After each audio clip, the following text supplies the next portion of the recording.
दास्तान इश्क की भाग 8। अब तक आपने पढ़ा। आदित्य प्रीतमपुरा पहुंचकर राधिका से मिलता है। देवेंद्र जी राधिका को आदित्य के घर ही रहने को बोलते हैं। राधिका मान जाती है, लेकिन उनको भी साथ में रहने को बोलती है। अब आगे। अगले दिन आदित्य राधिका के लिए भुवन से कहकर फोन मंगवा देता है, लेकिन उसे देता नहीं है। नाश्ता करके अपना काम करने ऑफिस में आ जाता है। राधिका उससे पूछना चाहती है कि कब चलना है रायपुर, लेकिन वो पूछ नहीं पाती। वो वैसे ही आदित्य का इंतजार करती है कि कब वो बोले। राधिका को ऐसे बैठे देख शीतल उससे कहती है, राधिका आज तुम खाना बना लो। ऐसे कैसे खाना बना लेगी राधिका, इनका रसोई पूजन होना बाकी है अभी। देखें, हम पंडित जी को लेकर आए हैं, एक ये रस्म अभी होना बाकी है। कहते हुए रूपाली वीर प्रताप जी के साथ अंदर आ रही थी। कैसी हैं आप शीतल जी? शीतल ने हाथ जोड़कर नमस्ते करते हुए कहा, हम ठीक हैं, आप? बस जी बढ़िया हैं, और अपनी बहू की रसोई पूजन के लिए आ गए। जी बैठे। उन्होंने राधिका को अपने पास बिठा लिया। बैठिए पंडित जी, और बताएं कौन सा शुभ मुहूर्त है रसोई पूजन के लिए। पंडित जी ने अपनी पोथी पत्री देखी और बोले, परसों का दिन अच्छा है और सुबह 11 बजे तक आप पूजन करवा सकती हैं। फिर बहुरानी कुछ मीठा बनाकर भोग लगा दें और वही भोग सब में बंटवा दीजिएगा। ठीक है पंडित जी। रूपाली ने उन्हें दक्षिणा देकर विदा किया। चलो एक ये रस्म हो जाए, फिर राधिका आप अपना घर संभालो, और एक काम भी करना है आपको, अपने देवर के लिए भी देवरानी लाने का। आप सब ज्यादा अच्छे से समझते हैं एक दूसरे के विचार, हम तो अब पुराने हो गए। कौन पुराना हो गया मम्मी? राघव ने आते हुए पूछा। लो, इनकी बात कर रहे थे और ये आ गए। क्या मतलब? आप मेरी बात कर रही थी? मेरी बुराई ही कर रही होंगी ना? हाँ, बुराई ही कर रहे थे, और ये कह रहे थे कि आपके लिए भी कोई ढूंढ ले जो आपका मुंह बंद करा सके। शीतल ने हंसते हुए कहा, और परसों आपकी भाभी की रसोई पूजा है, तो कोई भी मीटिंग मत रखना, आदि को भी बोल देना। आदि को बोलने की क्या जरूरत है? वो देखिए मुस्कुराते हुए आ रहे हैं सामने से आपके आदि।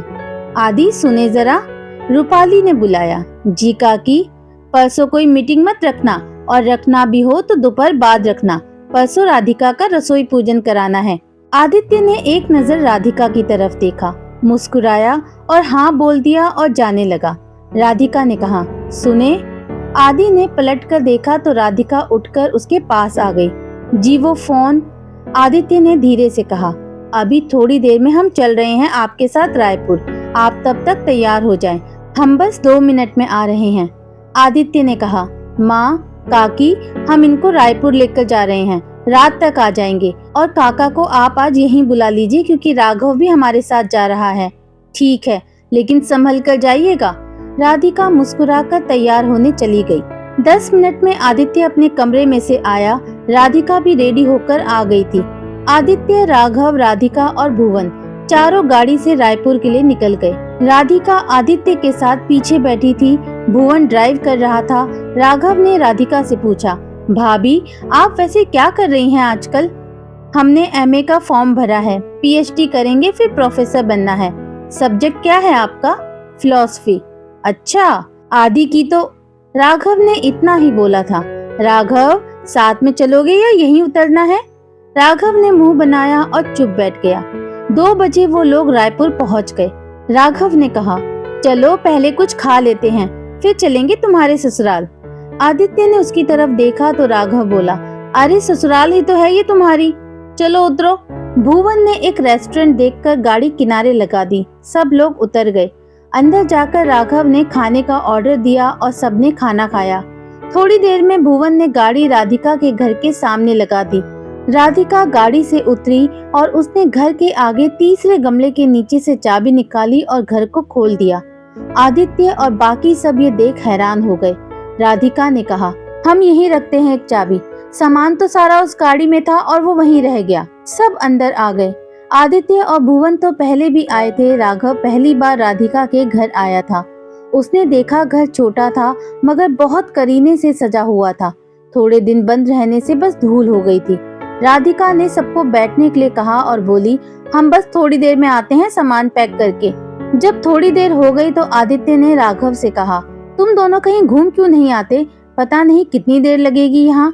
चलो तुम भी साथ में चलते हैं। राघव ने कहा, मैं राधिका को अकेले छोड़कर नहीं जा सकता। ये भी ठीक कहा। चलो भुवन, वैसे आदि पता है हमको, तुम भाभी के साथ अकेले रहना चाहते हो। और मुस्कुराता हुआ घर से बाहर निकल गया। दरवाजा अंदर से बंद कर लेना, राघव ने जाते जाते कहा। आदित्य बस मुस्कुरा दिया। उसने दरवाजा बंद किया और राधिका के कमरे में नॉक किया। हाँ, हम आ जाएं?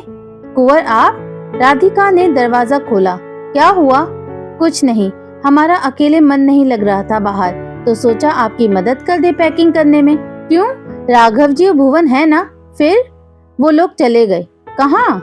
राघव रायपुर पहली बार आया है तो उसने कहा घूमना है, तब तक आपकी पैकिंग भी हो जाएगी।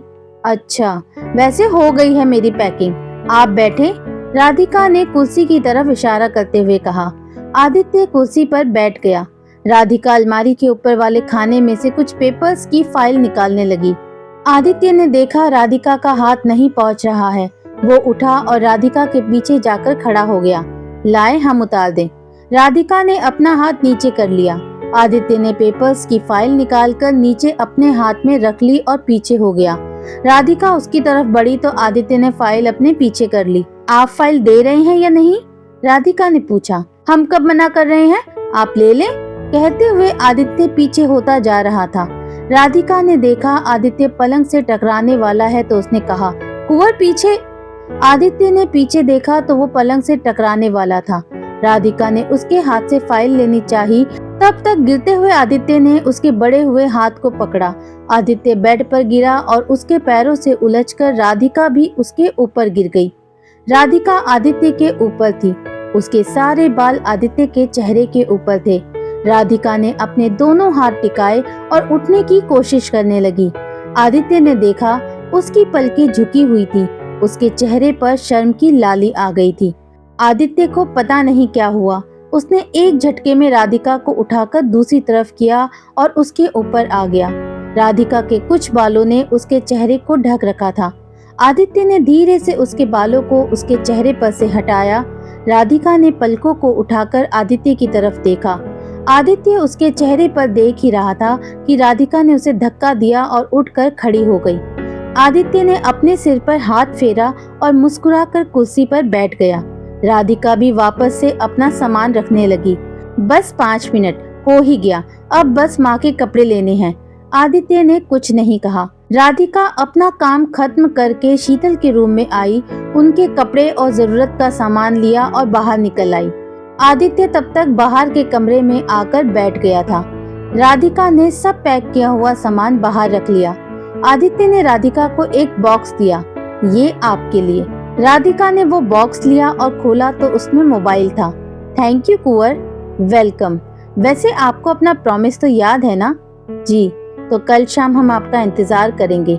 राधिका कुछ कहती इससे पहले ही दरवाजे पर किसी ने नॉक किया। राधिका ने दरवाजा खोला तो राघव और भुवन थे। राघव ने राधिका से पूछा, भाभी हो गई पैकिंग? हाँ हो गई है। चले क्या? मैं बाहर घूमकर बोर हो गया हूँ। क्यों? आपको ही तो घूमना था ना रायपुर, फिर बोर कैसे हो गए आप? किसने कहा मुझे घूमना था? अरे वो तो आदि ने कहा, इसलिए मैं गया। राधिका ने आदित्य की तरफ देखा तो आदित्य इधर उधर देख रहा था। भुवन ने राधिका का सामान गाड़ी में रखा और सब गाड़ी में बैठ गए। घर पहुंचते पहुंचते रात हो गई थी। देवेंद्र जी, वीर प्रताप जी, शीतल और रूपाली इन लोगों के आने का वेट कर रहे थे। आ गए आप सब? वीर प्रताप जी ने पूछा। हाँ काका। सब सामान ले आई राधिका? हाँ माँ, लगभग सभी के ले आए हैं। चले आप सब फ्रेश हो जाएं, तब तक हम खाना लगवाते हैं, शीतल ने कहा और नौकरों को खाना लगाने के लिए बोलने किचन में चली गई। थोड़ी देर में सब फ्रेश होकर आए और खाना खाने के लिए टेबल पर बैठ गए। रूपाली ने कहा, कल सबको फ्री रहना है दोपहर तक, फिर से याद दिला रही हूँ, कोई मीटिंग नहीं रखना किसी को भी। वीर प्रताप जी ने धीरे से देवेंद्र जी से कहा, हाँ जैसे ये हमको जाने ही देंगे। देखना आप, अभी तो जब तक कल रसोई पूजन हो नहीं जाएगा ये बात जाने कितनी बार रिपीट होगी।